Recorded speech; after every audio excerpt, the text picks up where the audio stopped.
अकोला जिले में कोरोना की बढ़ती रफ्तार को देखते हुए इंतजामिया ने एक बार फिर लॉकडाउन लगाने का फैसला कर लिया है। हालांकि जिले में अकोला शहर समेत 2 मुकामात पर ही लॉकडाउन नाफिज किया गया है, तहम देही इलाकों को अलर्ट जारी कर दिया गया है। अकोला शहर के अलावा आकूट शहर और मुर्तजापुर शहर में कारोबार को बंद करने की हिदायत दी गई है। इस बीच जो लोग कानून शिकनी करते नजर आ रहे हैं उनके खिलाफ जमकर कार्रवाई भी की जा रही है। उधर अवाम की जानिब से भी इस लॉकडाउन को भरपूर हिमायत हासिल हो रही है।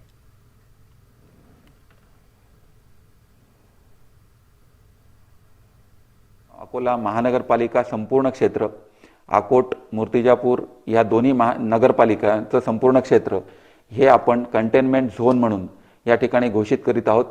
कंटेनमेंट झोनच्या आतमध्ये म्हणजे नगरपालिका आणि महानगरपालिकेच्या क्षेत्रात या कालावधीमध्ये फक्त अत्यावश्यक सेवांमध्ये असलेली जी काही आपल्याकडची जीवनावश्यक दुकाने आहेत, आरोग्य सेवा आहे आणि स्वस्त धान्य दुकाने आहेत, एवढीच दुकाने सकाळी 8 ते दुपारी 3 वाजेपर्यंतच्या कालावधीत सुरू राहणार आहेत।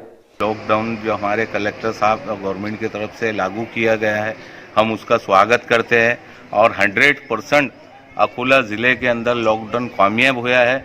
लोगों ने सहयोग दिया है। महाराष्ट्र शासन द्वारा जो निर्णय लिया गया है बंद का, ये जनता के हित में है।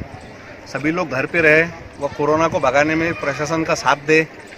सबसे अपील है अपने घर पे रहे व जल्दी से जल्दी बीमारी जैसे बाहर हो सके।